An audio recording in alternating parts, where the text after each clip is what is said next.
kind of what we've been focusing on ever since the weekend, the impending thunderstorms coming tonight into tomorrow. And in the meantime, dealing with a little bit of a finicky radar. I'll kind of explain that here in a second. But right now, over 7th and Rangeline actually have some beautiful blue sky. Now, this is what I'm talking about as far as the radar being just a tad bit finicky throughout portions of Missouri. Because really the best thing to do is when you see this, you'd be like, oh, you know, little Tuesday afternoon rain with that. No, it's actually not.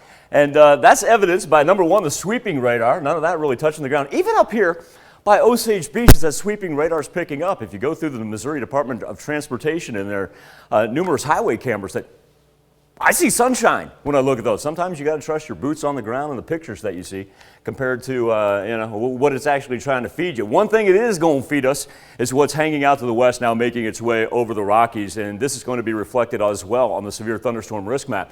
Because we're going to see low pressure that's really going to stretch from portions of New Mexico all the way up through the upper plains. And so don't worry about down south. It's kind of this if you want to eyeball it for the rest of the day as far as what's headed our way. Let's go back to 7th and Rangeline, talk about our temperatures and our wind. 40-mile-an-hour wind gusts coming out of Joplin, where it's a very comfortable 73 degrees. Anywhere from 70 in Miami all the way up to 77 in Sedan. Compare that to just a little bit cooler throughout southwest Missouri, where we're still waiting on a little bit of that warm bubble coming in out of the southwest to make its way up to those portions. But at the same point in time, my goodness, no matter where you are, you're going to have to fight it coming out of the south. It's consistently gusting at 35 to 40 miles per hour, so certainly no surprise that we've got the wind advisory for our counties in tan.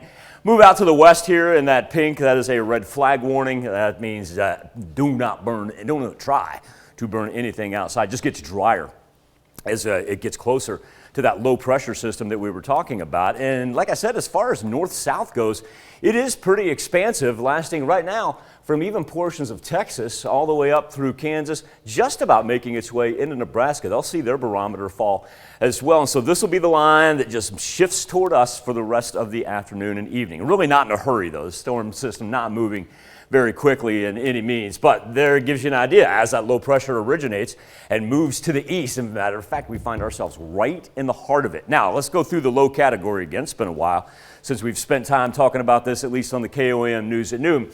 Remember, you get the marginal category. Wind is usually your primary factor, and then as we get into low, that increases your risk of hail a little bit. So we're going to get some pretty good torrential rain at times overnight.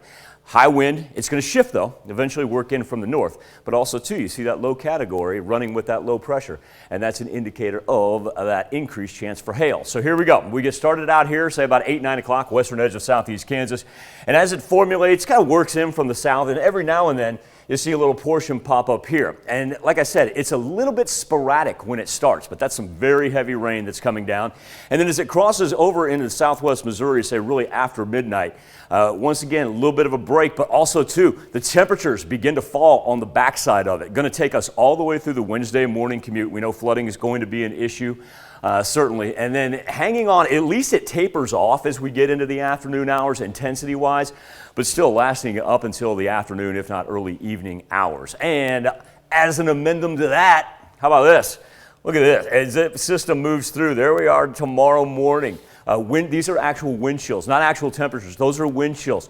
But look at that thing just plummet down on the backside of that system. Now, we'll finally stabilize our temperatures a little bit on Thursday, get back into the 50s. Friday and Saturday, not too bad, right on par with where we normally be this time of year, but also too, Friday night into Saturday morning. At least this time we can just call it showers. We're not looking at increased thunderstorm activity. All right, that'll be nice. Yep, get through this and be ready for those temperatures. Everybody, weather aware tonight. All right, thanks, Michael.